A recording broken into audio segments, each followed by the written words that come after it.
This is a special month for all of us who are called to be collaborators in carrying out the legacy of our mother foundress, Saint Candida Maria de Jesus. What is so special about her that we celebrate a feast in her honor this month? Let me tell you a short yet very inspiring story on how our mother foundress, with a heart which is meek and humble like Jesus, paved the way for us to follow and be closer to God. A little prince once told me that we adults seem to be so fond of numbers, dates, and the kind of profession we are in. But what is truly essential is invisible to the eye, and it is not the numbers, dates, nor our jobs and how much we earn that make us who we are. Mother Candida will surely approve if I'm going to tell you her story through the eyes of a child. As I was reading the story about our mother foundress, there are some things that really struck a chord in my young heart. The first was when she was just a little girl, and she has with her an omelette, which was her most favorite food in the whole wide world. And she waited and waited for the opportunity to be able to share it with someone who needs it more than she did. How big her heart must be for her to be able to make such a sacrifice at that very tender age. I thought you have to be extra special to be chosen by God to do special tasks for Him. But our mother was just like me, a young girl, full of dreams and fantasies that made time fly so fast. But I think her dreams and fantasies that reflect the longings of her heart and soul were so much different from the yearnings and desires of my own. Eventually, when I started admiring the young boys of my age and started to experience puppy love, Saint Candida found true love in the presence of Jesus. I was told that it wasn't easy for her to tell her parents about her decision to live her life for Jesus, and that it broke her heart not to follow the wishes of her parents. Despite this, her soul was already at peace, for it has already rested in Jesus. When she left home to work as household help, at first with the Montoya family and then with the Sabater family, she never forgot to nurture her love for Jesus. She toiled in the mornings, but her evenings were reserved just for Him. I cannot fully understand the depth of her joy at night when she is with Jesus. It must be something so special that she can't afford to miss any evening without spending time with Jesus in prayer. Where there is no room for my poor, neither is there any room for me. If I were to describe Mother Foundress in one sentence, then this is the one. In all her life, she never missed an opportunity to serve the poor with everything that she had, like her own clothing, and even with her own salary, to the point that she had nothing left for her own needs. She had a very strong belief in the divine providence. Every morning, Mother Foundress would go to church and receive communion.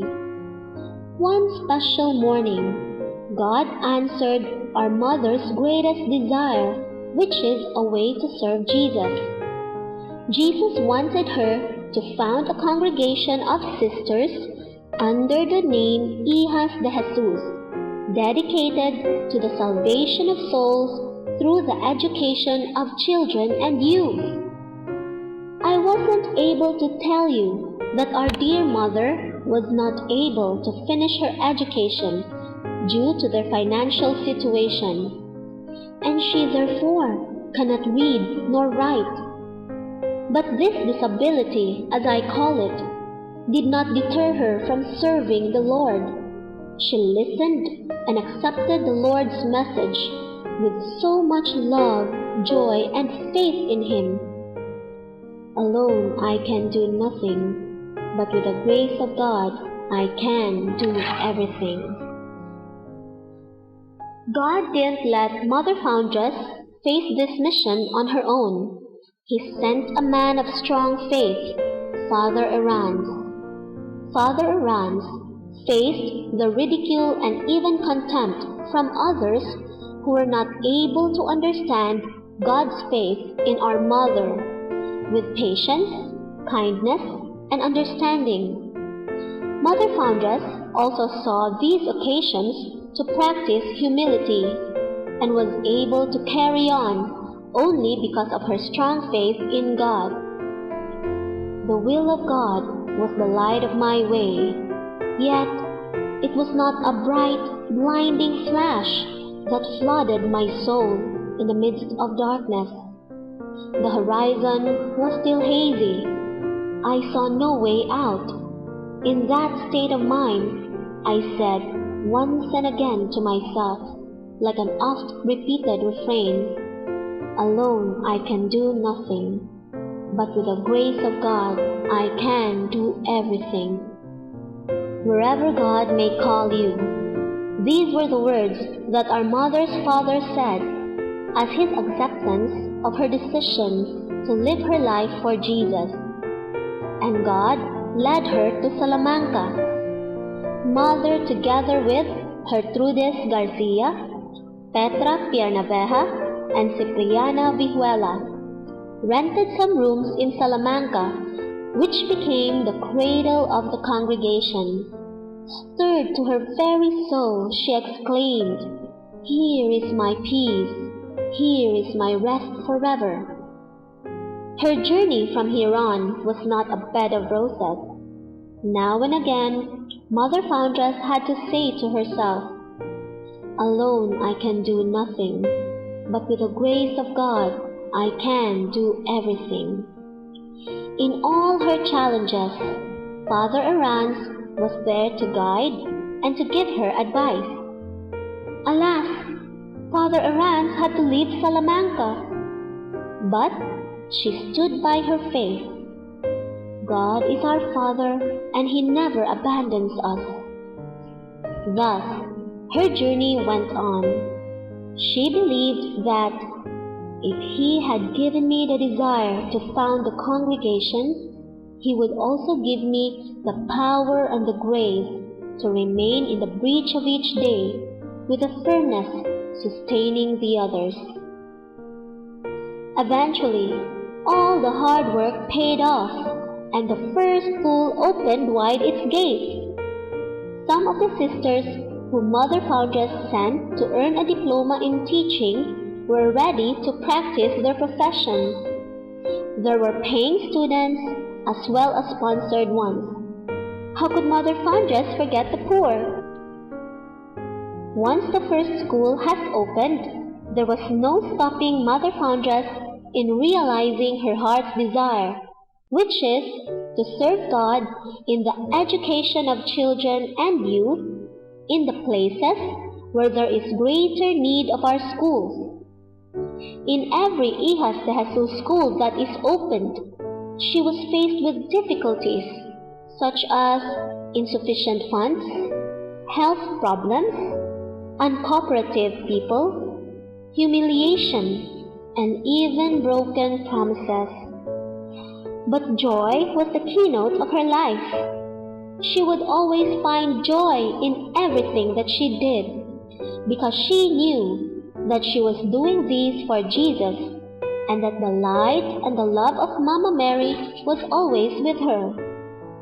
By the end of any day, she would always find peace in her heart, for she knew that it is resting in Jesus, as she always claims.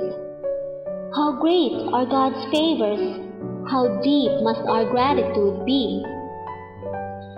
Our mother wasn't just busy opening schools where they were needed, She was also busy working on the final approval of the constitutions and rules of the congregation.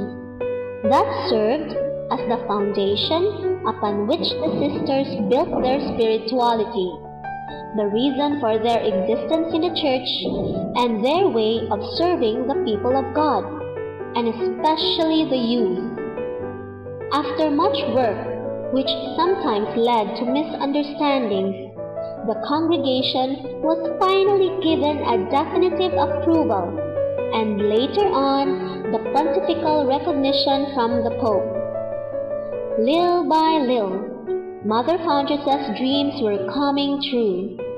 Despite the endless financial difficulty, she opened several schools, attending to the needs of a Christian education to our youth, and a novitiate separated from the school, which was ideal for prayer and recollection.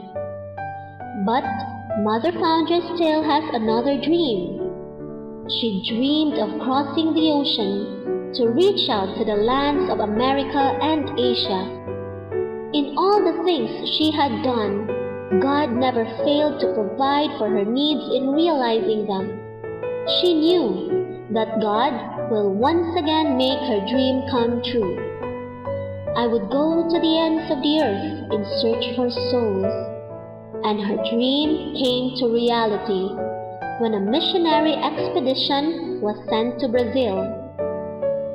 This was the beginning of Mother Foundress's journey to other parts of the world until her charism reached our land, the Philippines.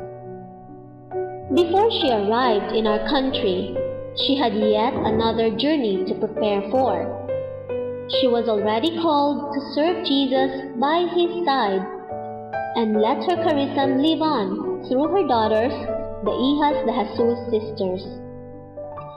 August 9, 1912, at 5 in the afternoon, she breathed her last. Her existence, simple but admirable, became history for us. In the beyond, she had started to live an unending life.